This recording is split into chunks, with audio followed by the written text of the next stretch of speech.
Bonjour, alors je voudrais faire une vidéo sur les États-Unis, puisque l'actualité de ce mois de janvier 2021, et notamment à la date du 17 janvier où je fais cette vidéo, nous oblige quasiment à en parler. C'est la première vidéo sous forme de gueulante, on va dire, de discours improvisé que je fais. Et en fait, pourquoi est-ce que je dois parler de ce qui se passe aux États-Unis? Tout simplement parce que, en fait, on est confronté, quand on regarde les médias, par internet, à la télévision, en France, mais aussi largement aux États-Unis, on est confronté à plusieurs récits concernant ce pays. En France, on reçoit de fait, parce qu'on est un pays satellisé intellectuellement mais aussi politiquement par les États-Unis, on reçoit de fait le discours américain et ça peut conditionner notre vision du monde, mais aussi de la société dans un pays développé. Et souvent, ce qui se passe aux États-Unis va arriver chez nous avec quelques décennies de retard, parfois 10 ans seulement. Eh bien, le discours que l'on entend le plus souvent, qui apparaît le plus fort dans les médias suite à ce qui s'est passé, c'est que d'un côté, les États-Unis sont un pays qui aurait de très nombreuses stars. Je parle ici sur le long terme, à savoir que ce serait un pays qui aurait été un pays raciste, esclavagiste, ségrégationniste, et que globalement ce pays serait en train de faire une sorte de marche vers la rédemption progressiste.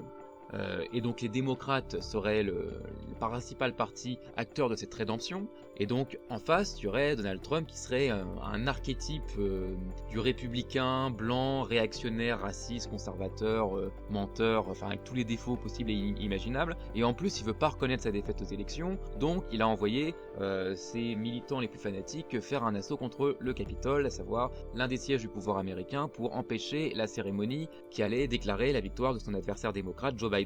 Ça, c'est le discours qui contient un certain nombre d'éléments véridiques sur l'histoire des États-Unis, sur ce qu'est Trump et sur ce qui s'est passé les derniers jours et les dernières semaines depuis l'élection du 3 novembre. Il y a un discours opposé qui est celui des partisans de Trump qui dit mais en fait Trump représente le peuple américain oublié par les élites, le peuple américain sacrifié par la mondialisation et la désindustrialisation, et Trump en fait donc il incarne une sorte de résistance populaire, même si lui-même est un milliardaire dont le niveau de vie est bien entendu très différent de celui du peuple américain en général, mais il incarne une sorte de résistance psychologique du peuple américain face aux élites mondialistes. Et après tout, on n'est pas sûr que Biden ait vraiment gagné l'élection. Bon, on fait une petite interruption. Factuellement, il n'y a aucune raison de penser que l'élection américaine ait été volée par Joe Biden et les démocrates. Les recours intentés par l'équipe de Trump ont tous été rejetés, et personnellement, je vois très peu de raisons de penser que toutes les cours américaines qui ont rejeté les requêtes de l'équipe Trump seraient toutes corrompues, y compris quand les juges ne sont pas tous démocrates. Donc je pense que c'est vraiment difficile de croire qu'il y aurait eu un vol global. Ceci dit, c'est vrai que la lecture gentil-méchant entre les bons démocrates progressistes et les républicains réactionnaires, racistes, fascistes et tout ce que vous voulez, cette lecture elle est vraiment simpliste, mais ceci dit, la lecture populiste, à savoir Trump c'est le peuple contre les élites, elle est pas très éclairante non plus. Et surtout, on oublie considérablement un autre clivage, un clivage que souvent on ne veut pas entendre en France, mais qui en fait explique beaucoup de choses aux États-Unis, qui est le clivage ethnique. Alors, qu'est-ce que ça veut dire une ethnie déjà? Commençons par les définitions, puisque en France on nous a même désappris à penser par notion ethnique. Une ethnie, c'est un groupe de gens qui partagent des caractères culturels qu'ils se transmettent de génération en génération, à savoir la langue, la tradition religieuse, mais aussi l'identité, le fait de se sentir appartenir à un peuple particulier, qui n'est pas forcément égal au peuple entier de l'état où on se trouve. Et il y a aussi une notion dont on veut vraiment pas parler du tout en France, qui est la notion de race. Et la notion de race, vous en pensez ce que vous voulez, elle existe dans les termes des statistiques américaines. Une race, c'est un groupe de gens qui, par leur apparence et par une origine géographique commune, donc pour être distingués des autres.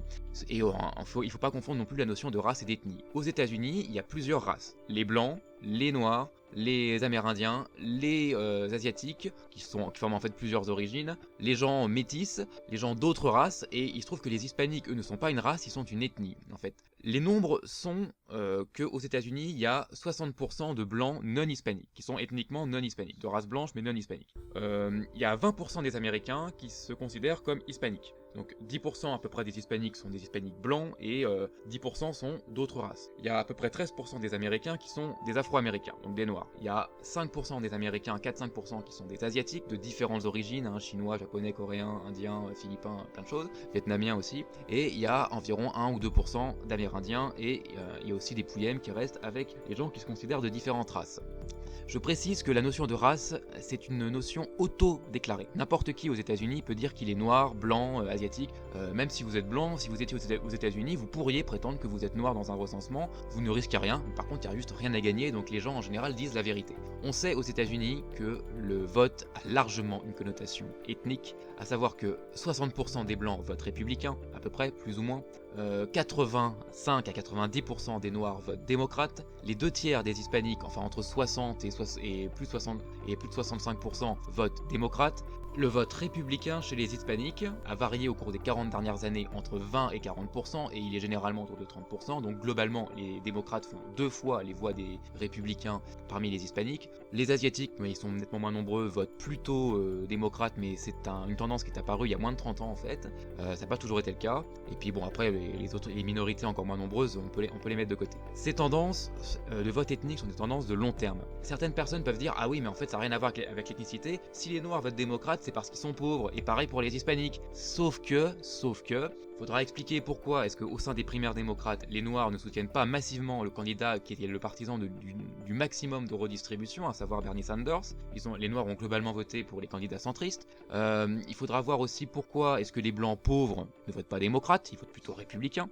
Il faudra voir aussi pourquoi même le niveau de diplôme, parce que là encore on nous a dit mais plus les gens sont diplômés, plus ils votent démocrate. Le problème c'est que les gens diplômés aux États-Unis c'est aussi les gens les plus riches. Donc si les démocrates avaient à la fois le vote des pauvres et le vote des diplômés, ils auraient le vote des pauvres et des riches. Et inversement, il y a des gens qui disent les républicains, Trump en l'occurrence, a le vote des riches et des gens incultes. Le problème c'est que les gens incultes sont aussi les gens pauvres, donc Trump aurait le vote des riches et des pauvres. En fait, on sait que le critère du revenu explique peu le vote. Les noirs et les hispaniques qui sont assez majoritairement pauvres, assez fréquemment pauvres, plus pauvres par rapport aux blancs, votent démocrate. Les blancs pauvres votent souvent républicains. Même parmi les gens qui ont des diplômes, les blancs qui ont des diplômes votent quand même plus républicains que les non-blancs qui ont des diplômes. Donc que ça vous plaise ou pas, il y a un facteur ethnique, c'est-à-dire un facteur qui ne s'explique pas par d'autres critères que l'ethnicité, ou du moins peut-être qu'il y a d'autres critères, mais pour l'instant, statistiquement, on ne peut pas les figurer autrement que par l'appartenance à un groupe ethnique. On sait aussi que la population américaine évolue en composition ethnique. Les blancs font peu d'enfants, les hispaniques font un peu plus d'enfants que les blancs, mais surtout, ils sont alimentés par l'immigration qui vient d'Amérique latine, d'Amérique centrale en particulier, et les hispaniques vont devenir de plus en plus nombreux, et les blancs, eux, vont devenir de moins en moins nombreux. Vers 2050, il n'y aura plus que 45% de blancs non hispaniques aux États-Unis au lieu de 60%, il y aura 30% d'hispaniques au lieu de 20% actuellement, les noirs seront passés de 13 à 15, autrement dit pas une grosse différence, et les asiatiques, parce qu'il y a une forte immigration asiatique, même si les asiatiques font peu d'enfants aux États-Unis, les asiatiques seront passés de 5 à 9%. C'est-à-dire que s'il n'y a pas de retournement des tendances de vote, si les républicains ne gagnent pas le vote hispanique, ce qu'ils n'ont jamais réussi à faire depuis 40 ans, si les asiatiques ne se remettent pas à voter massivement républicain, ce qu'ils n'ont jamais vraiment fait, et bien globalement les républicains auront la mathématique démographique contre eux et les républicains ne pourront tout simplement plus gagner les élections. C'est tout. C'est-à-dire que même avec un bon candidat et même si le candidat démocrate est pas bon, les républicains sont quand même globalement condamnés à perdre. Donc ça veut dire que, quelles que soient les informations qu'on vous donne sur les États-Unis, on vous dit est-ce que Trump est un méchant qui ment tout le temps, qui est confus, etc. Et puis il a mal géré l'épidémie de Covid, tout ça a sans doute joué. D'autres ils vont dire oui mais Trump il a quand même arrêté de faire des guerres à travers le monde. Est-ce que quand un président démocrate aurait fait différemment? Je suis pas tout à fait convaincu, parce que la puissance des États-Unis dans le monde est plutôt en régression. On dit Trump a fait une bonne politique économique, ou du moins il n'a pas empêché la croissance. On était dans les dernières années qui précédaient la crise de 2020, crise dont le Covid a été le déclencheur plus que la raison ultime. Cette croissance qu'on a eue dans la fin des années 2010 a été largement portée par la création monétaire des banques centrales, donc c'était pas absolument durable. Trump a eu donc en gros il a eu le mérite de pas empêcher la croissance. Mais en fait très largement les tendances du vote américaine sont ethniques et les républicains savent qu'ils sont condamnés à perdre avec le temps. Bien sûr, comme beaucoup d'Américains sont encore très patriotes et attachés à l'identité de leur pays, ce qui n'empêche que à peu près un Américain sur 4 serait intéressé par l'idée que son État fasse sécession des États-Unis, aussi bien des républicains du Texas que des démocrates de Californie, eh bien en réalité, de plus en plus de républicains, et notamment c'était des gens qui étaient même plus à droite encore, notamment dans le mouvement de ce qu'on appelait l'alt-right, de plus en plus de gens se sont demandé si en fin de compte les États-Unis étaient viables à terme en tant que nation, ou si l'hétérogénéité du pays n'allait pas pousser le pays à la fragmentation. Et quand on a une situation politique où il y a un des deux grands partis, un des partis historiques du pays, le parti républicain, qui va se retrouver incapable de gagner les élections, sauf miracle, sauf si vraiment le candidat démocrate est extrêmement mauvais et que le candidat républicain est très très bon, comment une démocratie peut fonctionner s'il y a un des deux partis qui sait qu'il ne peut pas gagner. Et que c'est même pas une question de débat, c'est même pas une question d'argument, c'est même pas une question de savoir si le programme est bon. On sait très bien que la plupart des électeurs ne lisent pas les programmes. Comment est-ce qu'une démocratie peut fonctionner comme ça? Et surtout quand on sait que c'est lié à des questions ethniques, c'est-à-dire que c'est lié à ce qu'on est profondément, et qu'on sait qu'on est, par exemple, que si vous êtes à la place du peuple blanc américain qui a construit les États-Unis, que ça vous plaise ou pas, c'est la réalité, le peuple blanc américain a construit les États-Unis et il sait qu'il va devenir minoritaire. Alors je parle du peuple blanc non hispanique, mais à terme même les blancs tout court seront minoritaires, sans doute à l'horizon de la fin du 21e siècle.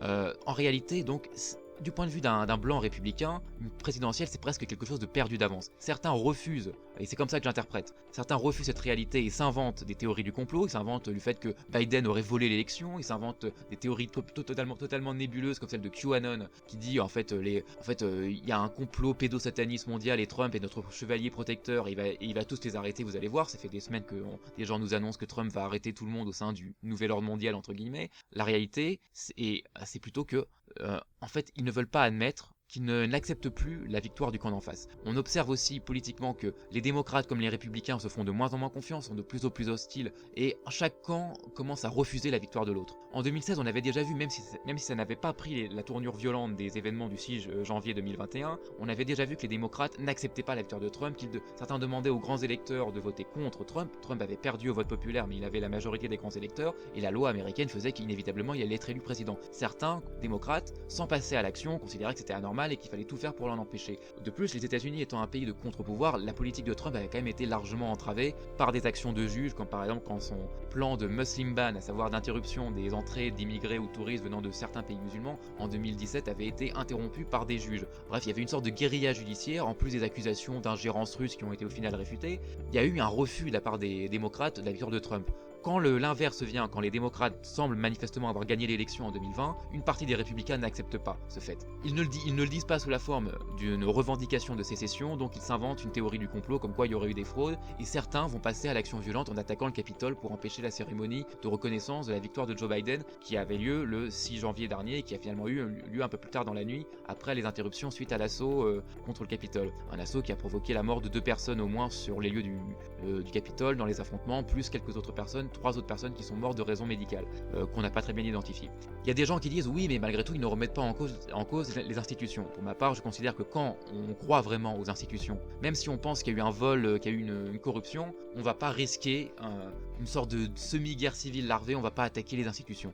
Donc je pense que là on a vraiment affaire à un problème de refus des institutions. On a vu aussi une personne qui était entrée dans le congrès avec un drapeau confédéré. Le drapeau confédéré a fait beaucoup parler de lui. Vous savez, ce drapeau sur fond rouge avec une croix blanche et 13 étoiles, une croix bleue et 13 étoiles, pardon. Et bien ce drapeau a fait beaucoup parler de lui dans les années 2010, en 2015 par exemple, c'est-à-dire l'époque depuis laquelle on parle de retirer les statuts des généraux confédérés. Le drapeau confédéré, que signifie-t-il? C'est pas un drapeau de gens qui veulent renvoyer les noirs dans des plantations, ça personne n'y pense. Il s'agit même pas de rétablir la ségrégation raciale comme c'était le cas jusqu'aux années 60. Le drapeau confédéré est un drapeau qui marque le refus de l'État fédéral et la volonté de créer un État à majorité blanche et qui resterait à majorité blanche. Et là, c'est vraiment l'horizon vers lequel peut mener la fragmentation ethnique des États-Unis. Les blancs, qui votent principalement républicains, les blancs de droite peuvent se dire on n'a plus aucune chance de gagner, notre seule solution c'est de nous séparer. Alors, c'est peut-être pas forcément la seule solution. Il y a plusieurs solutions, en fait, plusieurs issues qui peuvent se passer, et si vous regardez cette vidéo dans 50 ans, vous verrez peut-être que l'avenir sera pas du tout ce que une sécession. Il y a plusieurs, en fait, il y a 3 grandes possibilités dans l'avenir des États-Unis. Soit la soumission des blancs. Les blancs vont devenir minoritaires, ils vont accepter leur soumission. C'est possible.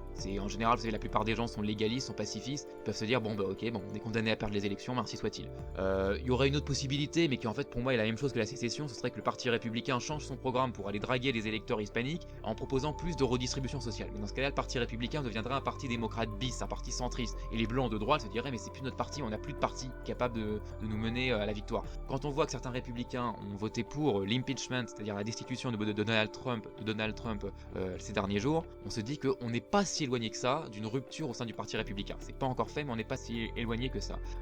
Une autre possibilité, c'est bien sûr qu'une partie des républicains décide d'organiser une sécession de certains de leurs États. C'est pas impossible. Il faut savoir qu'aux États-Unis, toute sécession est illégale, même pour le Texas. Aucun État ne peut se proclamer indépendant, même si 80% de ses électeurs le voulaient.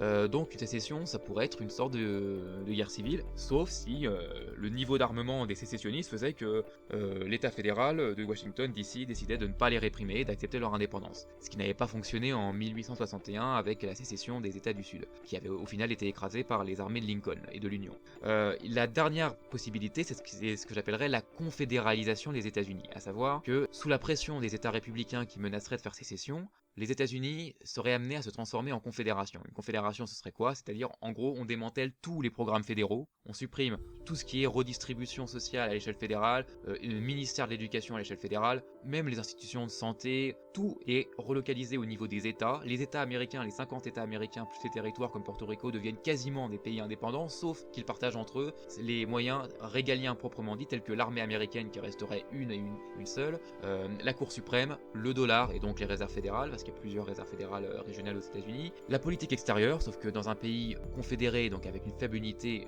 intérieure, la politique extérieure américaine serait alors forcément isolationniste, et il y resterait aussi les grands projets technologiques qui ne peuvent être faits qu'à l'échelle continentale, les États-Unis étant un pays continent, comme par exemple les projets tels que la NASA ou autres projets qui peuvent servir le complexe industrialo-militaire, puisque l'armée resterait une. Donc en gros, il y aurait quasiment plus rien de commun entre les États à part le strictement régalien, et il y aurait même pourquoi pas des nationalités différentes, des citoyennetés différentes d'un État à l'autre.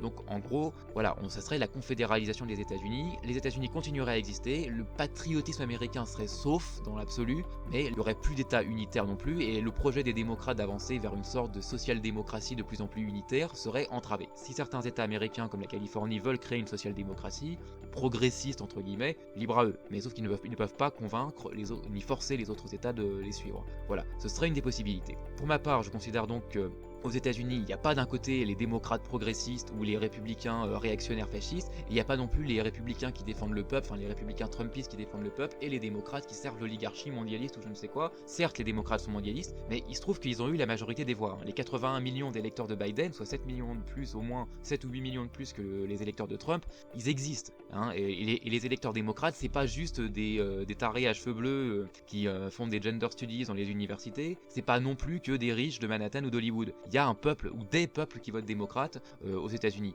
Et à l'inverse, évidemment, les Trumpistes ne sont pas tous des miliciens d'extrême droite qui veulent faire une guerre raciale. Cependant, ils voient bien que l'Amérique dont ils rêvent, l'Amérique conservatrice dont ils rêvent, n'aura sans doute plus beaucoup de chances d'exister sous une direction démocrate. Quant à Donald Trump, alors certaines personnes donc, qui ont vu le candidat donc, du peuple, certains y ont vu le candidat du peuple blanc, qui a certainement plus eu de succès parmi les blancs parmi les autres. Il a eu des voix parmi les noirs et les hispaniques. Alors je vais tout de suite mettre un bémol sur les gens qui nous disent oui mais quand même Trump il a fait bien progresser les voix des républicains parmi les noirs et les hispaniques. En réalité, parmi les noirs, les gains de Trump sont assez modestes. Les démocrates ont eu 87% des voix selon le New York Times, selon les sondages du New York Times. Biden a eu 87% des voix des noirs et plus de 60%, voire 65% des voix des hispaniques. Et en fait, Bush Jr. en 2000 et 2004 avait eu 35 et 40% des voix des hispaniques, soit plus que Donald Trump en 2016 et 2020, qui avait eu 28 et 32. Donc en réalité non, même chez les hispaniques, il n'y a pas de miracle Trump, et donc la politique américaine reste ethnique, le parti républicain reste centré sur les blancs, et pour ma part, je pense que le plus grand reproche que l'on peut faire à Trump,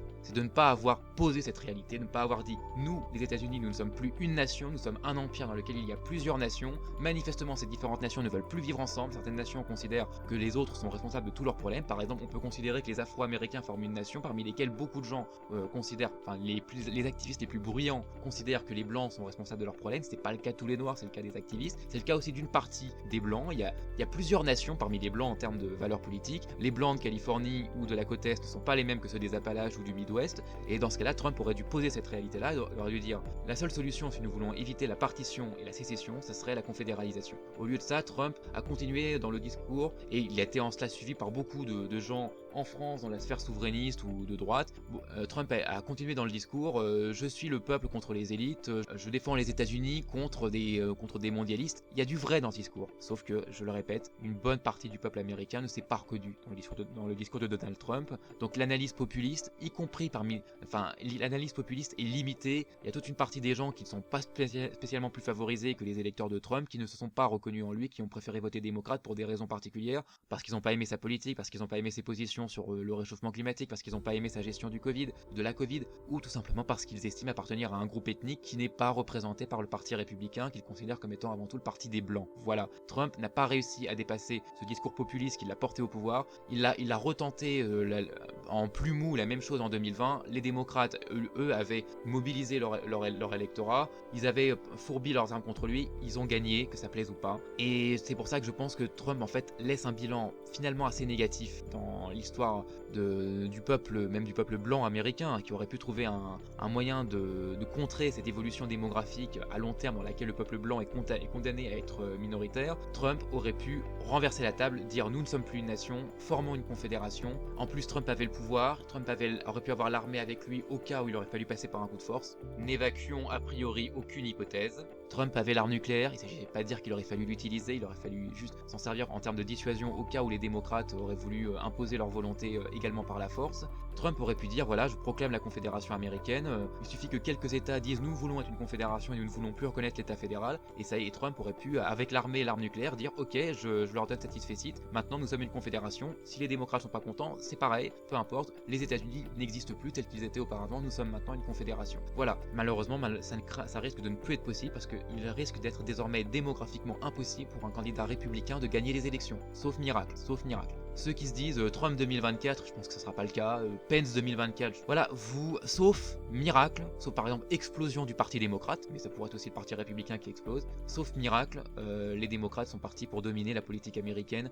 pour les années, voire décennies à venir. Trump a manqué une occasion historique de changer les choses. Le discours populiste seul, si on ne regarde pas la réalité ethnique, est condamné à une impasse. L'ethnicité n'explique pas tout, mais les questions de conditions sociales, de déclassements sociaux, de ravages de la mondialisation n'expliquent pas tout non plus. Voilà. J'arrête ici mon discours qui est déjà un peu plus long que ce que je pensais, et je vous invite à me suivre non seulement sur ma chaîne YouTube, mais aussi sur mon canal Telegram. Je ferai d'autres vidéos, dont une vidéo de présentation. Pour ceux qui se posent la question, je ne suis absolument pas spécialisé aux États-Unis, je donne juste mon opinion par rapport à ce que n'importe qui peut lire sur les États-Unis, et en plus, je dis juste qu'il faut juste voir la réalité sur le long terme et pas juste sur une élection. Voilà, je vous souhaite une excellente soirée ou fin de journée ou nuit, enfin bref, bonne continuation ou à bientôt pour ceux qui sont intéressés pour suivre cette chaîne et ce canal. Salut!